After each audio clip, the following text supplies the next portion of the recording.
What's going on, guys? So today on this SHOKY review, we're going to do something very different. As you can see right over here, I have an enormous amount of bottles. It's all craft beer I've collected over the years, and well, I'm going to dispose of it today. So what we're going to do is a whole bunch of short, quick reviews on short, quick. That's what they're going to be, short, quick. On these beers. Now, I know that sounds ridiculous, especially considering nobody else is in this house with me, because sadly nobody else could join me. I'm basically going to be tasting these beers and putting them down the sink. I know it sounds terrible, but realistically, a lot of these things are way past their age. Some of them are probably still going to be pretty good. Now, the other thing is, there's no way I could drink through all of these myself, given any amount of time. I mean, maybe if I had one a day, I could probably get through a lot of things. And like I said, most of these things are probably well past their age, probably nowhere near good anymore. And these reviews are going to be on the beer that's in front of me, but most of them I've had before, so I can actually kind of compare to what they were in the past. So we're going to go over quick every little beer like as we go. God knows how long this video will be. And I'm not going to be drinking a lot, guys. You'll see I'm only going to pour enough that I can really get a good taste of it, and then it's going to go. But there's a whole lot of unique different beers from a multitude of breweries. And guys, craft beer was my life for a long time, so drink local. I love this hat, by the way. Shout out to Alaskan Brewing. I love the hat. But yeah, I'm just going to knock these out. I was hoping Nick could join me today. Sadly, he can't. He had to go to work. So filming this is going to be interesting because basically I'm going to stay by the sink for the most part. I think if I could drink in my room without making a mess, I probably would, but you know, that's going to be hard to do. So let's go ahead and get started. Alright guys, so first and foremost, we've got St. Arnold Divine number 15. I'm not going to lie, I don't exactly remember what this one is. Ah, okay. Judging by the smell, I believe it was their quad. And this is from 2015, of course. And like I said, I'm not going to be drinking a lot of this. So, let me see here. We can get this beautiful pour. And mind you, none of these things are cold. Oh, could be a stout. Judging by it, looks like a stout. Oh yeah, that's their stout. My bad. Alright. So let's go ahead and try it. And of course, this is my little bitty taster glass. Now, it's been a while since I've had this, but you know, it smells interesting. And the Divine series usually can go for a few years. Now, is the fact that none of these are cold going to affect the flavor? Yeah. Is that going to change what I'm doing? No.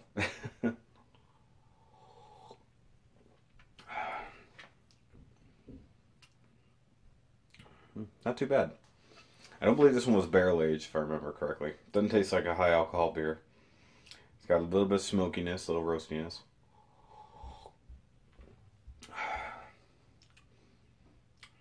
There's a lot of the smoke flavors coming through. I don't think this one was one of my favorites when it was new. But yeah, that's interesting. Now, a lot of the things we're going to be trying are, well, there's quite a lot of stouts, going to be honest.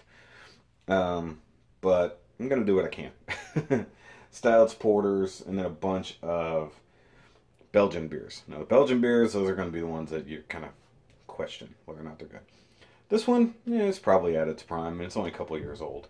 Would it be great colder? Sure, why not? But that's not what the experiment is here.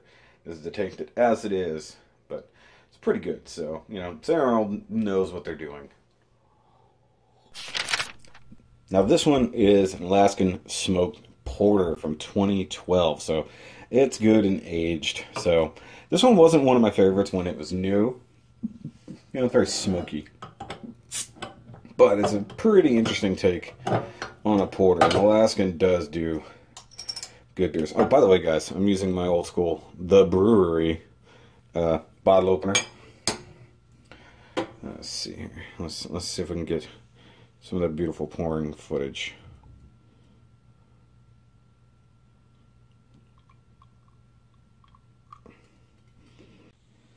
Alright, so it's actually pretty fizzy. And of course, unlike a real stout, you can actually see through this guy that, you know, it's actually a little bit thinner.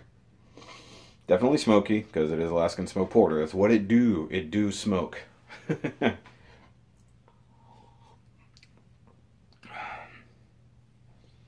Not bad. I mean, it's super light body, very fizzy. Definitely an old porter for sure. Smoke doesn't seem to have gone away at all in all these years. I had many, many bottles of this from different years, and for some reason I was holding on to the 2012. But I mean, it's not bad. Once again, probably would have been great cold. I can't keep saying that because I didn't chill any of these things. I wouldn't have had time, realistically, because this is literally a last minute kind of thing. But I'm glad. I want to get the smoky one out of the way because the smoke will like just kill your taste buds.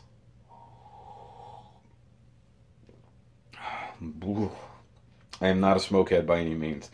Now my good buddy Graham loves smoky beers.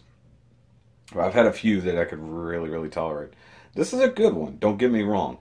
Alaskan smoked porter has always been like one of their staples. But, I mean, it's never been something that I have to jump after, you know. But it's a good one. Alright, so here we have one. I've definitely had this for quite some time. And it is the Oatmeal Yeti Imperial Stout from Great Divide. Yeti is another one of those big staples, especially of, I don't want to say beginners, but people who've really recently gotten into, sorry, I was reading the bottle. People who've really gotten into craft beer recently. It's a very good stout. I mean, I've had Yeti before in my life. I have never tried Oatmeal Yeti that I know of. So this ought to be interesting. And yeah, they have the foil wrapping around here. Avery does something similar with a lot of their bottles too. Just work around it, no big deal. Ooh, smell the oatmeal right off the bat, not gonna lie. Alright, so let's see if we can get another, some more of that pouring footage.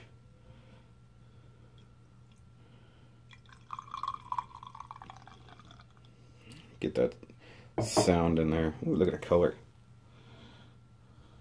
Pretty. Swish it around a little bit. Alright. Ooh, that is sweet smelling. Oatmeal stouts tend to be a little sweeter. Of course, very oaty. I know they have oaked Yeti. They've got all kinds of different versions of Yeti. Chocolate Yeti. Had that back in the past. It's always really good. This one, I don't even know what year it's from, to be honest. Let me look. 2014. Wow. Okay. So, good 3 years old, almost. Smells really good. Ooh, that's smooth. Really sweet, though.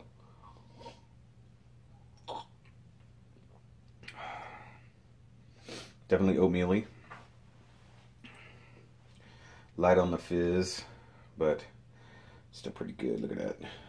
That's a nice looking beer. Though, little known fact, guys, originally the first idea I had for a SHOKY's anything was going to be kind of a beer blog or beer vlog, and I was going to interview brewers and stuff like that. So, it's kind of what this is, sort of.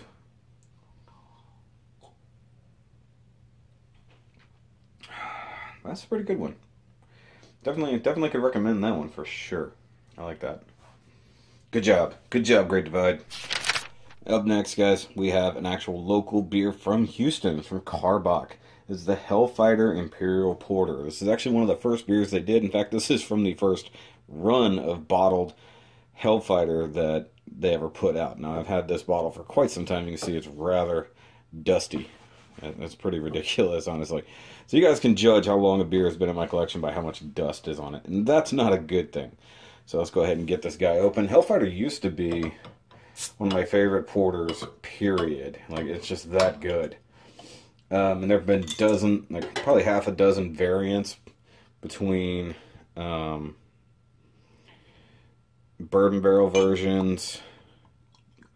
I have a bourbon vanilla version actually in the fridge right now that I'm holding on to.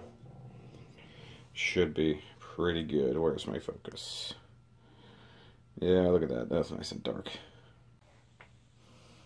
Ooh, still smells nice and roasty.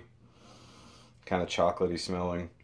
Now, one thing is, we actually got to have some of this back in the day when I worked on the food truck. We were working out in front of Karbach, and because of the relationship my boss had with the local brewers, they actually gave us preemptive bottles of this. It was really good. And actually a couple things that were on the truck were made with this.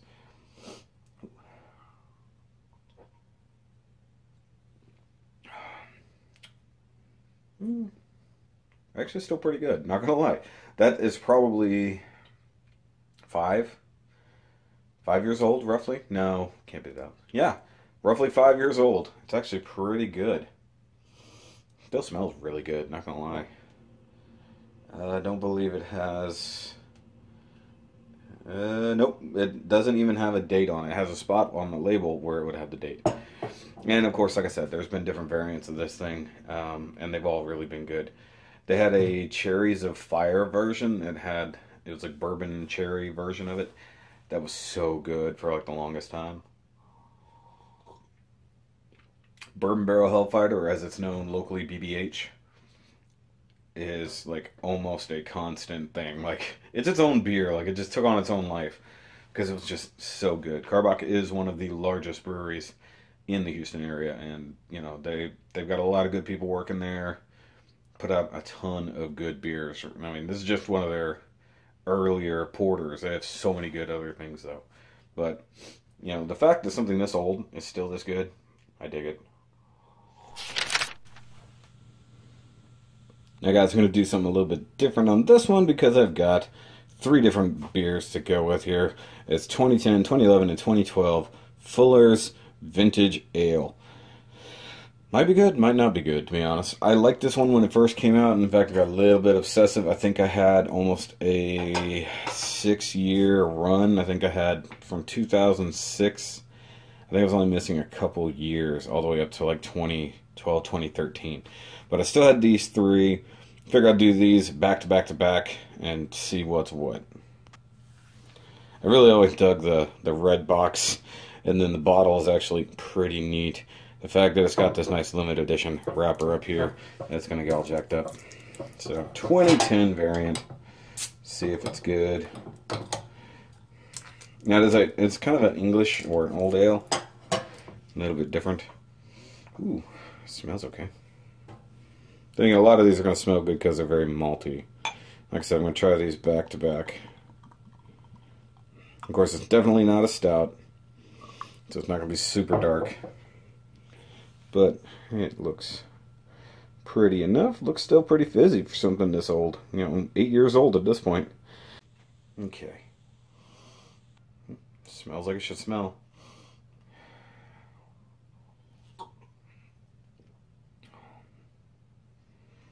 Tastes like an old ale. Literally. Still has some of the original notes, I think. First time I had one of these was on vacation with my old roommate. We went up to San Antonio. No, sorry. We went up to Dallas. And I was trying to hit the two flying saucers that were in Dallas. And the first one we went to, they had this. So, yay for that. So the first time I got one was back in like 2000. It had to have been 2010, 2011, so it had to be right in there. So the older variants I found were in a vintage store or online. I mean, it's not great, but you know, it's still pretty good for what it is. Not gonna lie. I think I'm gonna say that a lot. It's not bad for what it is. Good thing about it, these could probably age for a while, but I mean, at 8 years old, this is not really the beer that it's supposed to be anymore. The cool thing is, it comes in a box, which means it doesn't really have to suffer from any UV exposure. Which, if you guys don't know, UV rays is like the number. Temperature and UV rays are basically right there with what kills the flavor of beer. Which is why beer kept in cans tend to be better and better long lasting. So all these things that I have in bottle, and the main reason why bottles are brown, most of them, is to keep UV light out. Alright, so 2011. Now, unlike a lot of beers, like say Abyss and a few other things that come out yearly, or Black Butte, both are from, you know, the shoots. This is the same beer, as far as I can tell. There's no difference in what's going on with these beers. So, realistically, if there's any difference in flavor, it's got to just be the age or exposure. Get that nice, beautiful pouring footage. Smells about the same.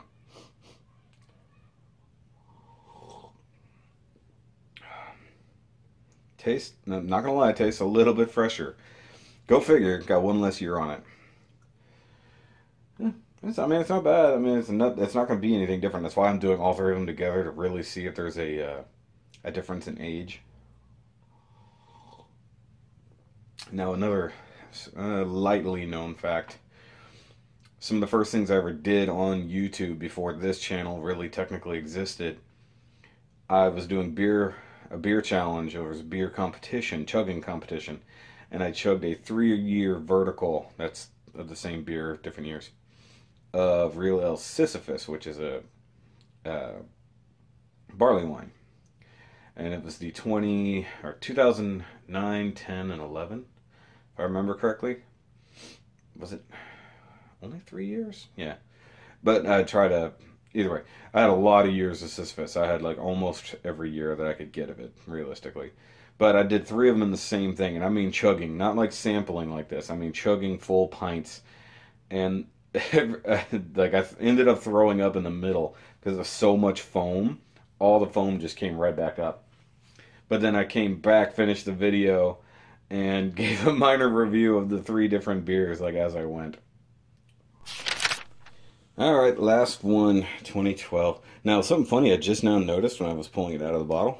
I didn't realize each individual bottle is numbered. So, excuse me, that's actually pretty cool. Now, one last pour of this. Oh no, the limited band. I can just hear some beer nerds screaming, "Why are you doing this?"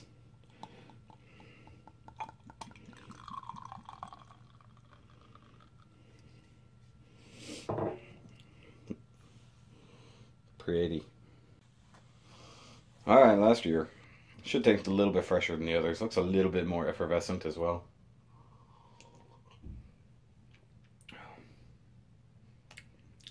Take it back. That is like the least amount of flavor out of all 3. And it's not like I've had enough that my taste buds have gone to sleep. Which does happen. Like if you say you're at a beer tasting but it's all the same type, eventually your mouth will just, your taste buds shut off. You're like, okay, well this is all that's happening. They get tired and they're like, meh, okay. Not least amount of flavor, odd. I mean, it's still there, but it's nowhere near as strong as previous ones were.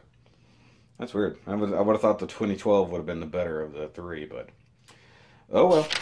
Alright, so next up is a beer that has been in my collection for quite a while. It is from one of my favorite breweries from New York. It is a Belgian style brewery called Ommegang.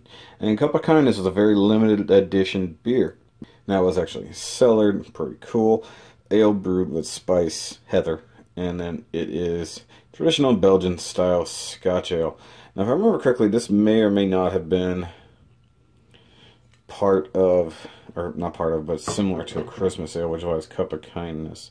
But it's definitely a Belgian Scotch ale. It says brewing connection date to World War I. Dozen of Scotsmen spent time in Belgium, so that's how that happened. But this one may or may not be a mess. So the problem with these, they are old, they're warm. Usually these things, or Belgian beers, they tend to have a bit of live yeast. Really, craft beer tends to have live yeast. And it can still be pretty lively to the point that sometimes yeah, that's got a lot of pressure in it. So I'm going to move over to the sink just in case.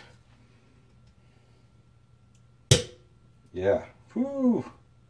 Nothing came out, but that still had some power behind it. So you do have to be careful. And you always want to check out the cork, smell it. Definitely still smells the spices. This one's pretty low alcohol content. So It's had to be decent. I'm not sure. It's been a long time. Now, I found this one at one particular liquor store in Houston, along with a few other fairly rare beers. So I grabbed every one of them that I could. So you can see the kind of caramel color there. Ooh, that smells smoky right off the bat. That's odd.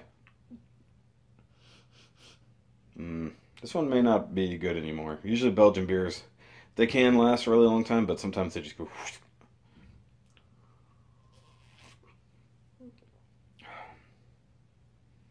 Nope. Whole lot of nope on that. And I think it's a spice flavor that's trying to come across, but it's coming across as bad smokiness. Ugh, not really digging that. I think this one is basically turned at this point. It's just not good. Now, I had this one when it was fairly fresh, like maybe only a year or two old by the time I got it. And it was actually pretty good. This one, not so much. I'm not even gonna... Nope, not even gonna really give it another try. Sorry, but I mean, it's an old one. I knew that this particular brewery, I have three more of their beers here, all from a similar age range, and they're all limited edition. Well, I think so. And I know most of them are probably not going to be good for that same reason. So I'm going to mix them in with other stronger flavored beers to hopefully kill that flavor. But I used to really love this brewery. I don't believe you can get them in Texas anymore. I think something happened with their distribution. Ommegang and Allagash. Allagash is another one of my favorite brews. I still have one of those over here, but that's right, two. I can't count. There's a bunch on that counter. So goodbye, cup of kindness. I'm sorry. Now we're gonna go ahead and move on to a Clown Shoes beer. I've had many Clown Shoes in my life, and I've liked nearly all of them. This one is very, very interesting. This one's called Moses and the Misfits. So it's an Imperial cream ale brewed with cocoa nibs and vanilla beans. So it should be very interesting. Trying to be very similar to a stout. Now the funny thing is, if you pay attention to... Is this the one? Yeah. So if you look around, all the figures on here, with the exception of maybe the Moses, they're all artwork, individual artwork from the different labels that they have. So that's actually really awesome. So no idea how this one's going to be. It's not that old. I think I picked this up last year, a year before. And Clown Shoes usually has a good record with consistency and flavor profiles. Very, very different style of beer, you can tell. Very light. Pretty.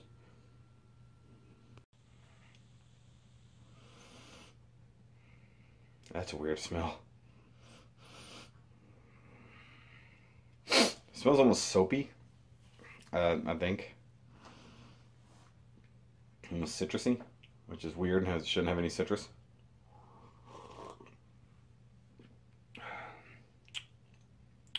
You definitely get the cocoa nibs. I think it's the vanilla. The vanilla beans is probably... Yep, yep.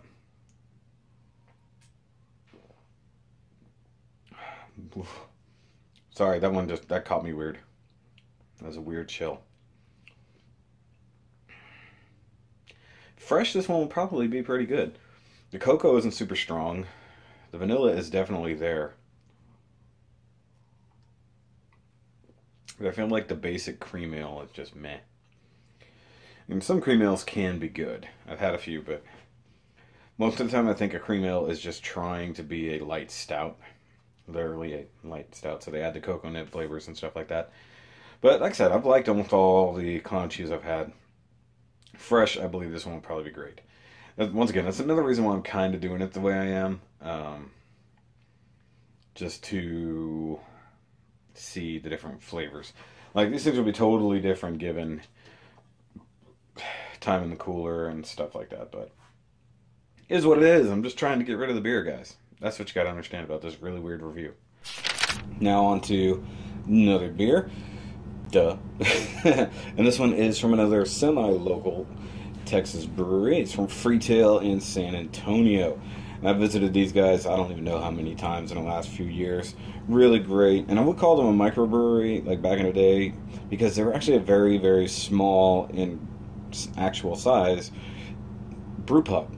Fantastic pizza, things like that. They've since expanded and made Freetail 2, which is actually a production brewery, so to speak. So that's actually making a lot more beers, where the original Freetail is still exactly what it was.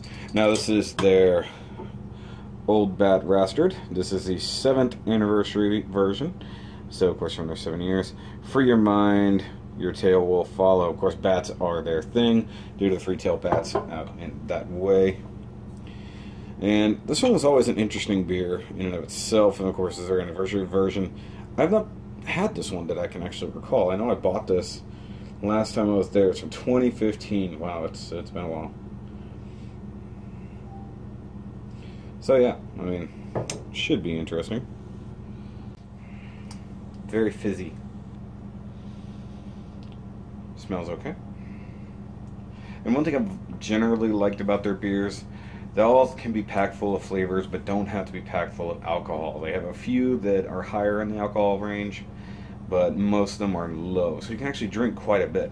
And they do a ton of pale ales and IPAs, and usually all in the low IBUs, so they're easy drinking, and I've always appreciated that. Unfortunately, I have no IPAs here. I'm gonna need to give that a minute.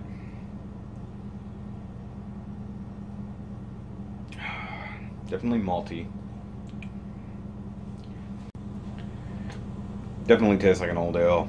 It's not that good. Probably shouldn't have. Most of their beers don't really age well, so half the problem I had was buying a lot, not drinking fast enough. So things would go in the collection and then never get drank, to where it leads to this ridiculous situation. And now I'm going to do a beer I picked up a while back, and obviously it's dusty just like everything else. It is from Nebraska Brewing Company. Obviously from Nebraska. It is their Black Betty Ale aged in whiskey barrels. So this will be interesting. 11.3% alcohol. Now when I got this one, I got it with another one that's actually right over here, called Oil Man. A very similar style. So I'm gonna do those back to back just to see what's what. And this was a surprisingly inexpensive beer for the fact that, you know, it's huge. I mean, let's see, it's $7.50. Alright, so should be pretty nice. Definitely a stout. Looks like it's a little light in body, and certainly nothing wrong with that. Looks pretty good. Alright. Ooh, smoky. Then again, I'm starting to think some of that smoke is just how bad it might have been aged. This one isn't super old. It's only maybe 2-3 years, if that.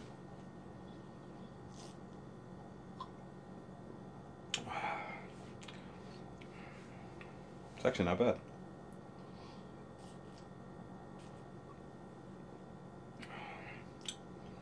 Very light in flavor, almost tastes nothing. Got a little roasty, but got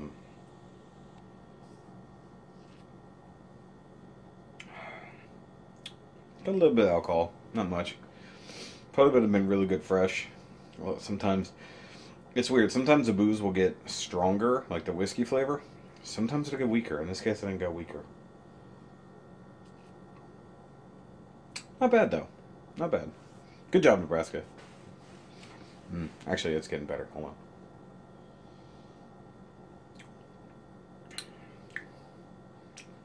I like that. It's actually pretty good. I might have to find this again. Get a fresh bottle. So like I teased in the previous one, I'm going to take a look at the Oil Man next. And this one is from, excuse me, Elevation Beer. They make quite a few good ones. I believe they're a Texas brewery. Brownies, Texas, barbecue, brisket, those are all the things that go with it. I believe they're from Texas. Nope, Colorado. I can't read. It says Colorado right there. I don't know, because they got the oil derrick and stuff on there. I always thought they were a Texas beer. See, I'm learning things, but it's another Imperial Stout aged in bourbon barrels. Can't recall if I've had this one. I've had a few of their beers. that I really, really enjoyed. They had a, I believe it was a double oak IPA aged on oak, and it was really, really good. And one thing I never really liked is they like to cork their stuff. Which, I understand the reason for corking. I get it. Just, it always annoys me. Ooh, smells pretty good. Guys, always sniff the cork. Alright, bring it up close. Let's see that beautiful pouring footage. I say I don't every time. Big pour just because. Ooh, that is a deep looking stout. Look at that. Look at there. Okay, this is different from that last one. It's got a lot more nose, a lot more fragrance to it.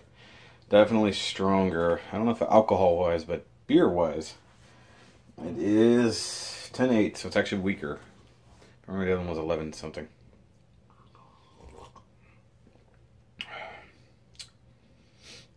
I'm gonna need a minute.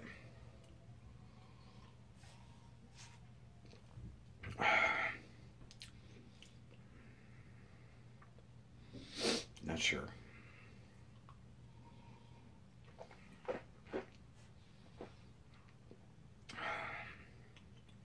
There we go, a little bit more. Gotta move it around your mouth, guys. Your taste buds work in all kinds of different ways. Definitely alcohol. Definitely got some burn there. A lot of barrel. Not bad in the stout, though.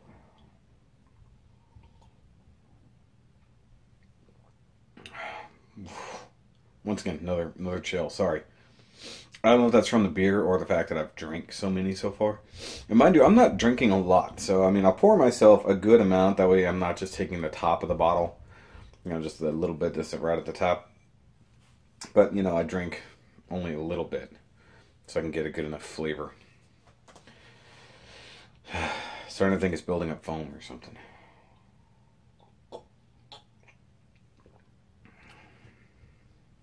It's not bad. Once again, it's another one that's probably suffering from being aged more than it's benefiting. So it's actually pretty good, though. If I remember correctly, this one was not super expensive. I think it was probably like 12 bucks or something like that. And that's not bad for a bottle this large. Alright, so getting away from stouts for a little bit, we're going to go with 2009 Victoria Ale from Allagash. Now, they did a couple different things. They did Victoria and Victor.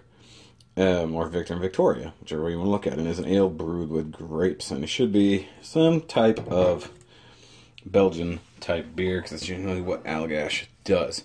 Like I said, I got a couple from them, along with a couple from Ommegang, which those are going to be, I feel like all of those are going to probably taste about the same. This one, I don't believe I ever had Victoria. I believe I had Victor at one point. And if I remember correctly, this is a 1 year only. Worried that might be a little bit mold on the... Whoa! That was a very lively cork. Interesting smell. I mean, like that just... I barely turned that and it started coming. Very different looking beer. Super crystal clear on this one. Pretty. Look at that. Look at the effervescence. The bubbles. The bubbles. Now, I'm really hoping that the grape flavor doesn't disappear. Smells like a Belgian. Now, I got a buddy who absolutely can't stand Belgian yeast. Me, I like it.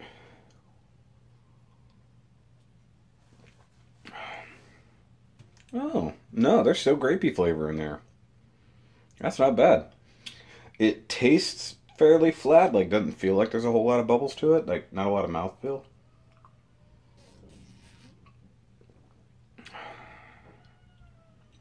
It definitely has some grape flavor. I didn't expect that. And it doesn't taste like artificial grapes either. It tastes like real grapes. And that's one thing that I think a lot of people have problems with. They start comparing natural flavors to the fake flavors that we've grown up with. I've got a hair.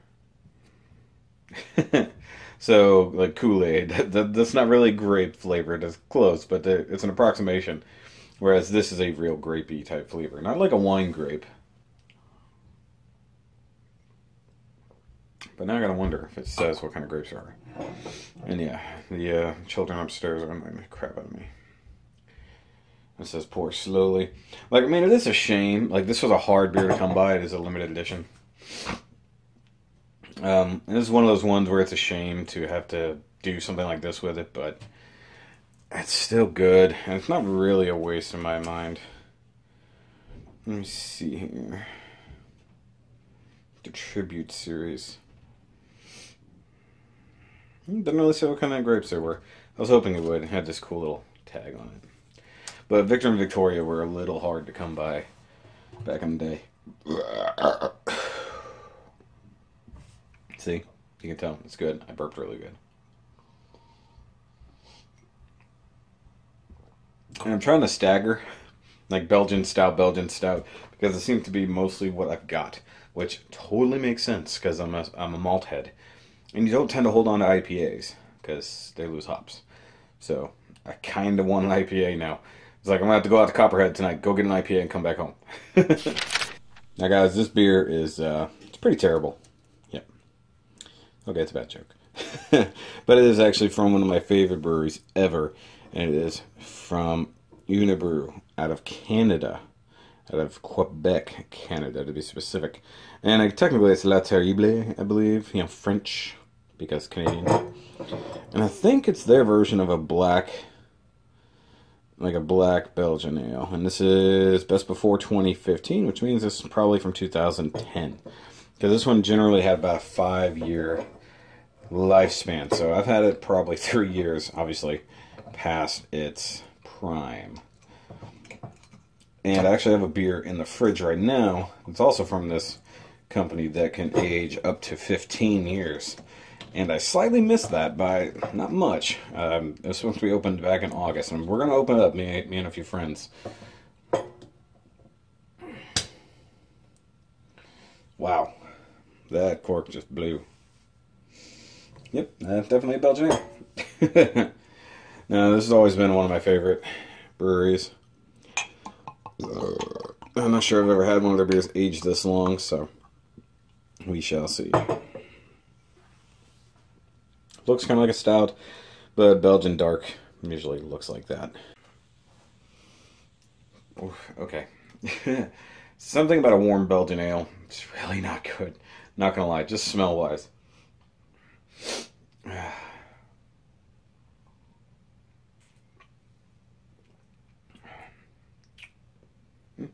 Still tastes almost the same, but no bitterness on the back end.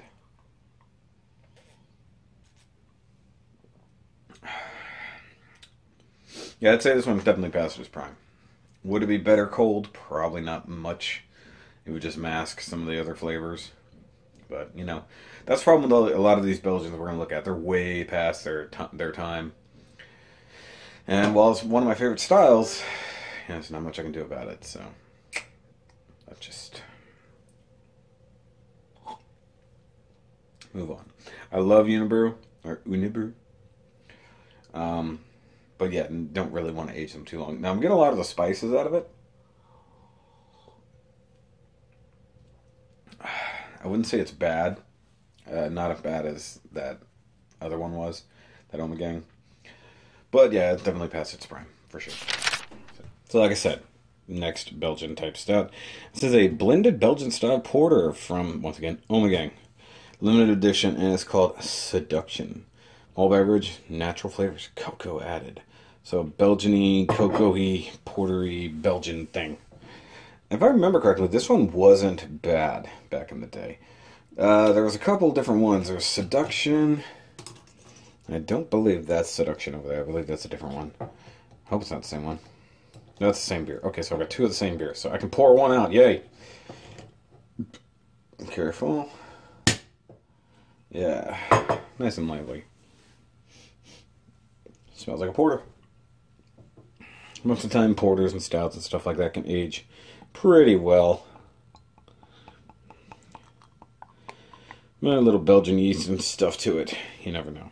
Sure, there's a good story behind this one, too.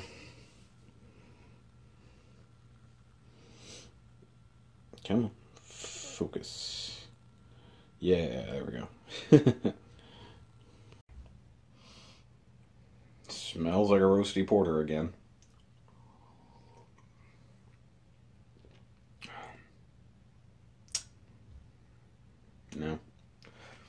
Just not a lot there.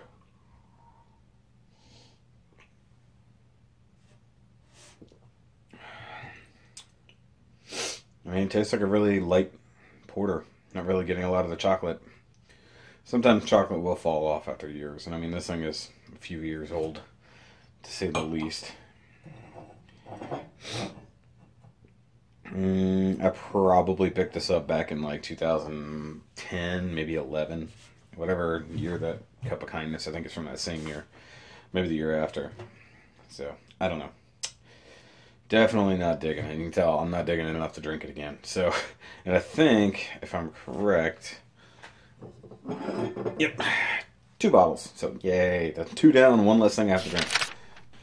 Now, guys, before we move on to the next beer, I want to go ahead and take a minute to talk about the sponsor of this video, and also pretty much all of my videos. My wallet. Moving on.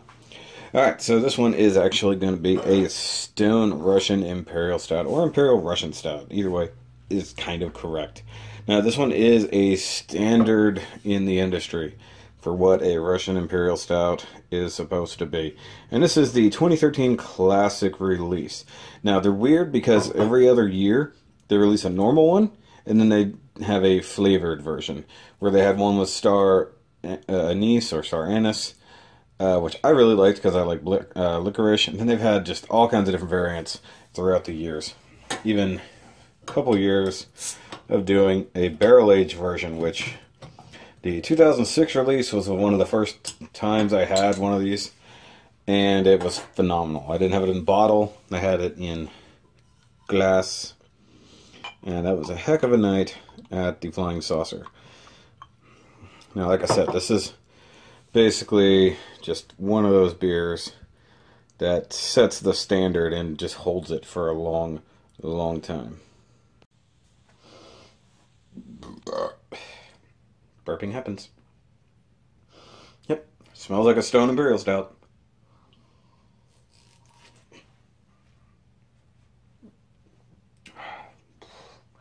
I don't know why I keep getting that shiver now. Oof. Bitter.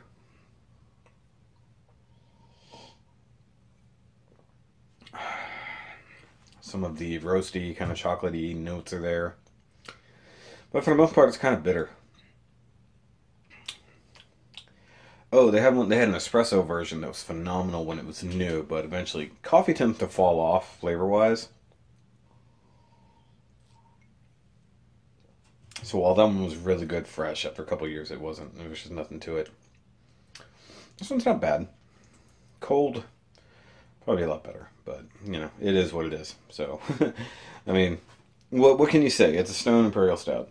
It is what it is. I mean, it's going to be good. Probably give it 2, maybe 3 years max. This one's going on 5. It's at its limit. And it's one thing I've learned. Obviously, I've learned it, but not managed to take what I've learned and stop storing beers for so damn long. Like, I have still, as you saw, if you're watching the SHOKY vlogs, I still have so many more to get through. And a lot of them, they're probably in a similar vein, probably just not that drinkable anymore. But in the case of like sours, a lot of times they just turn more sour. So that's actually kind of better. Age works for those.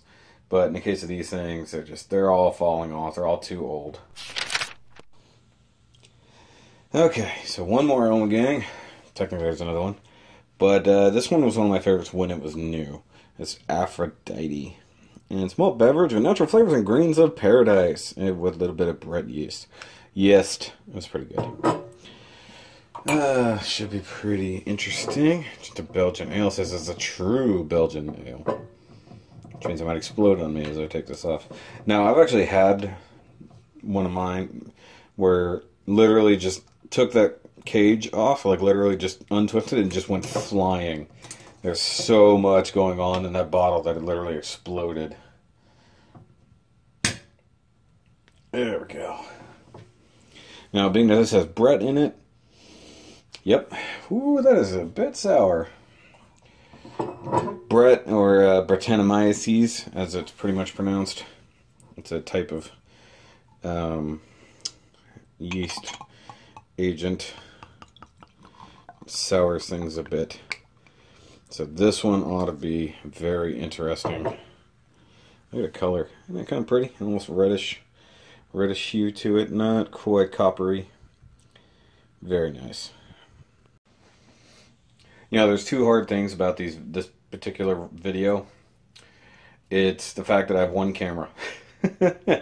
So I'm having to swing back and forth and try to make sure I frame it about as close as possible. And the other hard thing is drinking all this beer.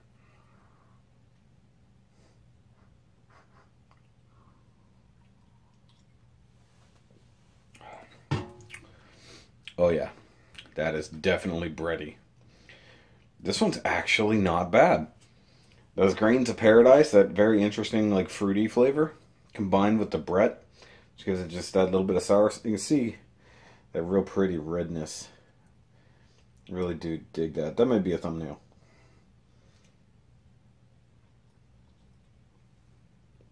A little bit of Belgian yeast to it. Actually, I really do dig this one. Like, considering, the thing is, like, Brut kind of helps. Like, it won't take away from it as much as it'll add to it over time.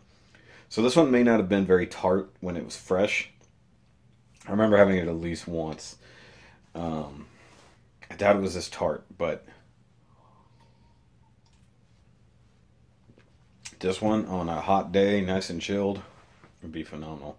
This actually is really good. Grains of Paradise needs to be used more often in beers, I think. Who knows? But Brett, I love Brett. What's up, Brett? I used to know a guy named Brett. So now we got another Belgian. This one is a Belgian style stout. A little bit different. And this one is from Allagash. I've had this one for quite some time. It's batch 21 of the Allagash Black. And I believe I said it before, but Allagash is no longer available in Texas. Hasn't been for quite some time. And being that they're one of my favorite Belgian-style breweries, it was really sad to see them go. Because I really like their styles, but as was pretty evident by the shelves, a lot of their stuff just wasn't moving. It was just the massive like craft beer movement hadn't necessarily taken yet. A lot of power in that one. See, when I'm pulling the cork, I'm always watching here. Smells like a Belgian stout, not gonna lie. Belgian stouts are a little bit weirder. Should be thinner and made with Belgian yeast instead of other type of yeast. Not too bad, a little fizzy. A lot of stouts tend to be a little bit flatter. This also is, you know, very, very thin in comparison. You know, I probably don't expect too much from this one. This is going to be hell. This is literally 20, 30 small videos.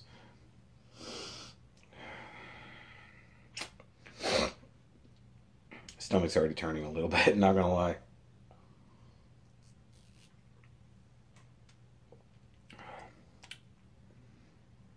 No. Still got some roasty flavor to it, but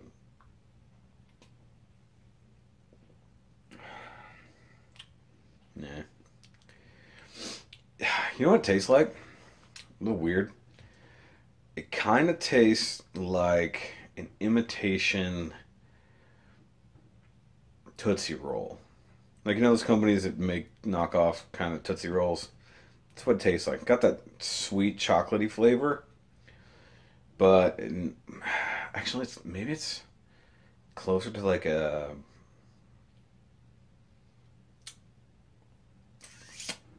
almost a God dang it, I couldn't think of, like a Milk Dud almost.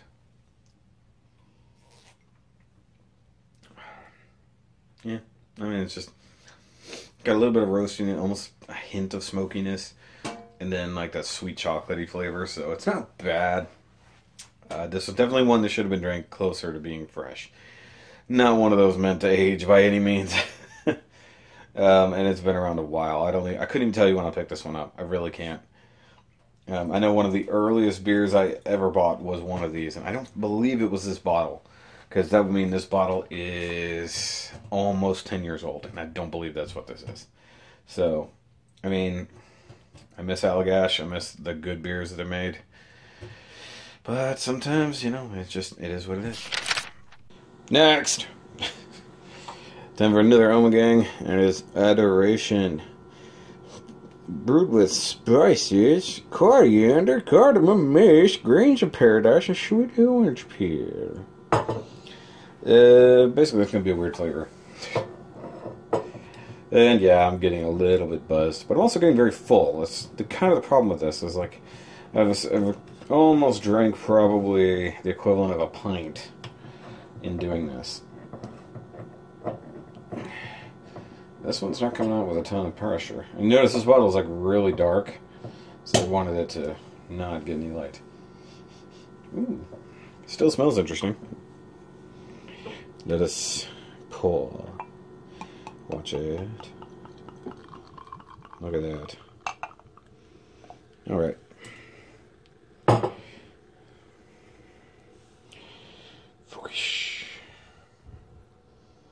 Should be interesting with all those different flavors. Odds are I'd probably really appreciate this when it was new, and I'm pretty sure I did. Haggard cried. I'm kind of to the point where my stomach is just like full and doesn't really want to take anything in. So I might have to stop after this one.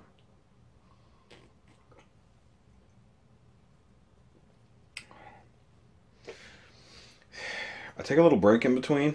When I come back, it's just like, okay, this one actually, flavor-wise, not happy.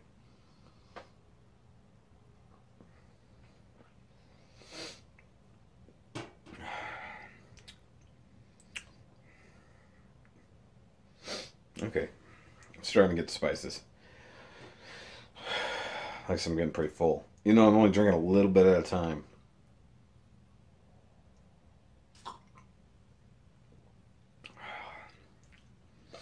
And guys, I may be doing this like back to back to back, but it's taken me probably 3 hours so far. So I'm not drinking these quick by any means. Surprisingly, I can get the orange peel. Cardamom. I'm not entirely certain what mace tastes like, but I definitely get cardamom. Coriander. I mean, I'm getting the flavors, but I wouldn't say this one is still good. The base beer flavor is just blah. But the added flavors, the spices, are still kind of there. So this one was probably pretty overwhelming flavor-wise when it was new. And I know I had it when it was close to new, maybe a year old. I'm pretty sure it was good back then. I mean, I remember a lot of beers.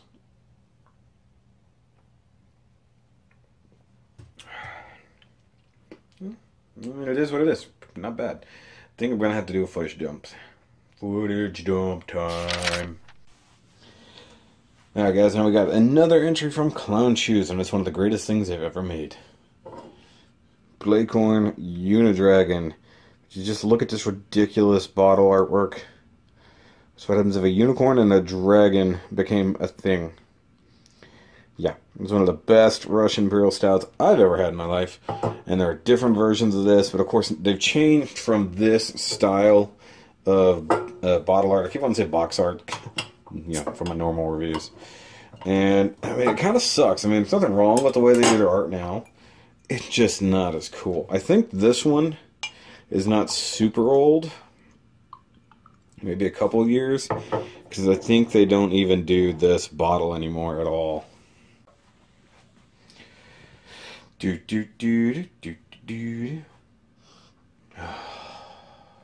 one was always good.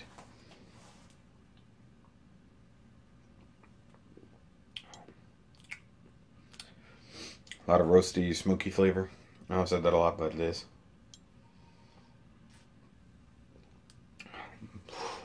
There's that chill. It is getting cold in here, though. I will say that.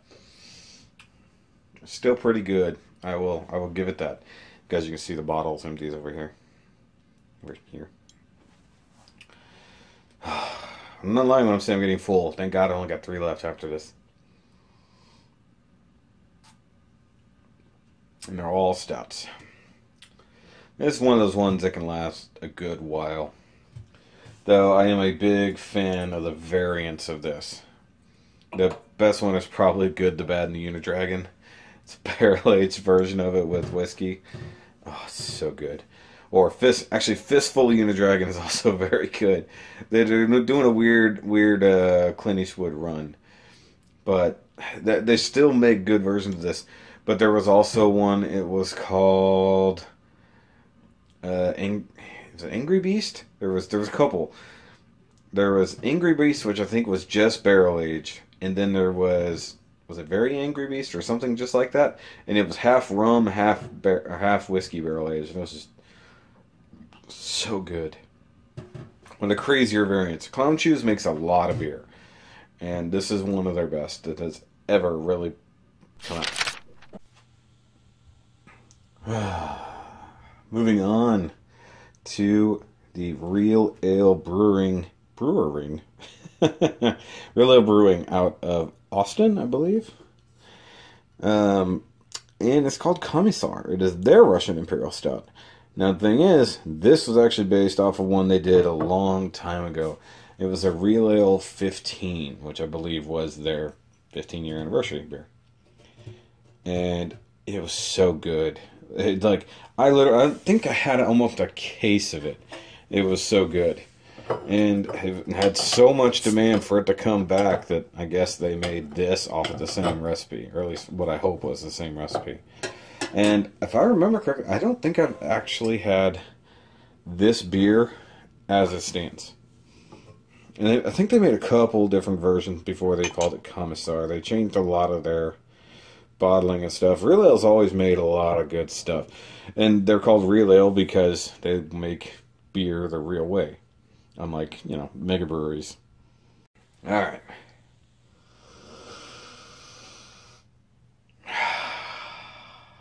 That is a really weird face.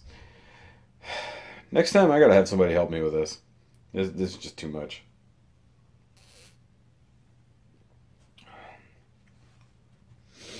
Okay, I'm starting to think that has more to do with how cold it is in here than the beer reaction.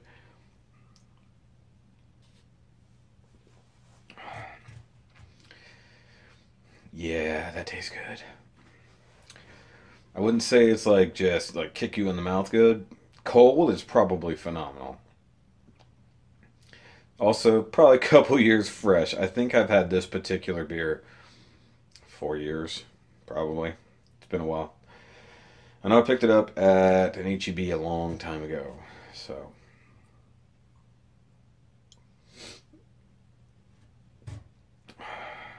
Still really good. And there might be a barrel-aged variant.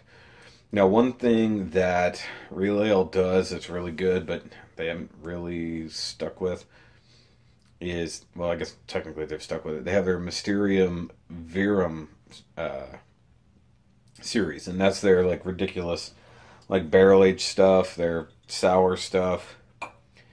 And they've never, I think in the last few years, they started bottling it, but it used to be keg only. And you had to be there somewhere when it was open. Some of my favorite bars definitely would have it, but Real Ale is the ones who did Sisyphus, that barrel-aged I'm sorry, it's not a barrel-aged did that barley wine, but they had a barrel-aged one. I forgot what the name was. It wasn't barrel-aged Sisyphus, it was called something else. Was it Kraken? Kraken was one of them, and that was phenomenal. I'm pretty sure Kraken was Sisyphus, but barrel-aged. It was rum barrel-aged, that's why it's Kraken. No, because Kraken rum came out later, but either way. They had so many good ones. Scott's Gone Wild and a few others, all in the Mysterium Verum section. And, man, if I could get a few bottles of those, I'd be all about it, because those beers are great. But other than that, I totally forgot about it until just now. Their Goza is actually very, very good. A nice, light, sour, tart beer. And actually, I introduced, that was one of the ones I introduced my mother-in-law to. And she's a hardcore Bud Light drinker. So for her to like something else was great. I mean, it's a really, super, just light, tart, sour beer. So if I get Real Goza is good. Just if you find it, it's good. It's in cans. 2 more to go. I'm ready to be done with this. I still have to clean up all these bottles. I got to get a good kind of panoramic shot. Ooh, that's pretty sunset. Get a panoramic shot of all the bottles for the, hopefully for the thumbnail. But yeah, I'm tired at this point. And I've got to edit. I've got to edit this video, and I've got to edit the Gold Ranger video that I did earlier. A lot of work to do. This is what I do when I'm not at work. I do more work. Now for all of my nerds out there, this is something a little bit different. It is a Stone collaboration series from 2015, and it is their Woot Stout. And this is actually made by several, nerds. So you got Drew Curtis, Will Wheaton, as in Wesley Crusher Will Wheaton, and Greg Cook from Stone. You got Stone Farking Wheaton Woot Stout. And I think they change it up a little bit every time they make it. They don't make it very often, but this is the 2015 variant. I know I've had at least the 2013 or 2014 variant before. And I don't believe I've ever actually tried this one. So we're getting into new territory of things I haven't really tried before. I didn't pour that close. Sorry. But it looks like a stout, huh? You can tell that I'm trying to get through these videos. Alright. So close to the end. Ooh. Smells really good.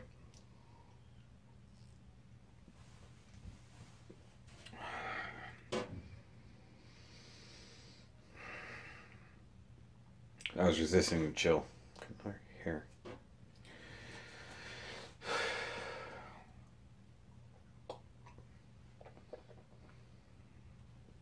Wow. Definitely get some booze in there. Or at least, a lot of alcohol. It is 13%. Oh, here we go. Ale brewed with cocoa, pecans, wheat, and rye. And 1/4 aged in bourbon barrels. So that's 3 different types of alcohol barrels this thing was actually aged in. That's where it's getting all its flavors. Stout is the word for it.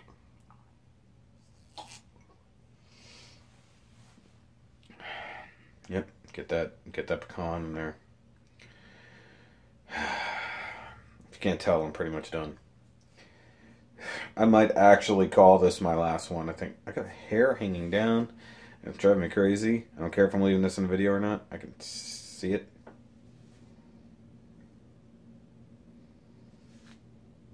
Just can't figure out where it's coming down from. I think I got it. Either way, I think this might be my last beer. There was one more from a Houston brewery, but I'm like so full. I don't want to get sick. It's becoming a chore at this point. It stopped being fun. And I want to keep having fun. So I think I'm going to call it quits at this one. But it's a good one to end on, really. I mean, I'd been wanting to drink this for a while, and it took me way too long. That's the problem. When my life changed, and I got away from beer being the thing that I nerded out about, I still had so much beer. I had a huge collection back in the day. 700 plus bottles. And just, I had a few sales, I traded, I gave stuff away, whittled it down to a couple hundred, drank a lot, went to a lot of bottle shares, stuff like that, and I've still got tons. So I've still had the problem if I go out on vacation or something, grab a few really awesome beers, or go to Jester King, like Jester King. Nick and I are probably going to do a Jester King beer tasting similar to this, where we're going to actually take the time, really drink the beers. But, it's just, I've got out of beer collecting. Now I try to buy only what I'll drink for the most part, 1 or 2 of a thing, maximum. And I'm trying to stay away from the big bottles as best I can. Because, 1, it's a waste. Because I don't drink with people as often as I used to. Except when I go out to the bar, something like that. But for the most part, if it's me sitting at home drinking, which I almost never ever do, unless I just get that wild hair, like, I'm going to have a beer. But situations like this, where I'm trying to polish off a ton of beers all at once, and of course, there was no way I could drink all of these beers. It is something of a shame to literally be pouring all this money down the drain. But I didn't want to get rid of these without giving them a fair shake, you know? So, as silly as it's been, I hope you have enjoyed this video. Maybe learned a little bit about me, a little bit about beer in general. If you like craft beer, stuff like that, by all means, go check out these different breweries. Some of these things that you're not going to find anymore. Obviously, these types of beer, or these particular beers, not going to find anymore in a lot of cases. But, you know, if you are a craft beer drinker, you understand the passion, you understand the things that go into it. And actually, this weekend, I've got two different things going on, both to B52. You guys remember when I talked about Chad, who passed away. Well, one, they have a beer release on Friday that I have to be there for because it just sounds phenomenal. I have to pick up maybe just one bottle, maybe two at max. But then Sunday is like his memorial type deal at the brewery. I'm not going to miss that by any means. Even if it's only for a couple hours, I'm going to go out there and hang out, spend some time with the guys and gals over there. So that's going to be that. That's just the craft beer love goes deep. Like, it is still a part of me, but it's not something that I am anywhere near as deep in as I am with the rest of my hobbies at this point. You know, I don't want to say I grew up, but like where a lot of guys get into drinking in their late teens and stuff like that. I got into drinking in my mid-20s up till almost my early 30s. So is this just marking the end of an era, so to speak? Finally polishing off my extensive collection, as it were. It's like, I don't want a collection anymore. I just want some beer in the fridge that I'm going to drink sometimes. But I'll catch you guys later. Make sure you like and subscribe if you're new. I'm going to do a few beer-related things every now and then because I know there's some craft beer guys in here. But I might film when I go out to the brewery. We'll see what happens. But I'll catch you guys on the next actual review, because this doesn't necessarily count. This is just a special one. And remember, as always, keep on nerding with the nerdiest beer ever. See you guys later.